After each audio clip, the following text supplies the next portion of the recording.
Hey guys, welcome to my YouTube channel Sunny vlogs. আজকে আমি আপনার শোনাবো একটা মজার জোকস। চিতা বাঘের বিড়ি খাওয়া। জঙ্গলে এক চিতা বিড়ি খাচ্ছিল।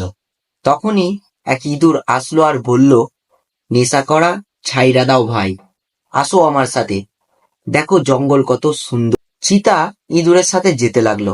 সামনেই হাতি বেটা ড্রাগস নিচ্ছিল। ইঁদুর হাতিকেও একই কথা বলল। এরপর হাতিও ওদের সাথে চলতে শুরু করলো। কিছু দূর যাওয়ার পর তারা দেখলো বাঘও হুইস্কি খাচ্ছে। ইঁদুর যখন তাকেও একই কথা বলল, সাথে সাথে বাঘ হুইস্কির গ্লাস রেখে ইঁদুরকে দিল কসাইয়া এক থাপ্পড়। হাতি বলল, বেচারাকে কেন মারতাছো?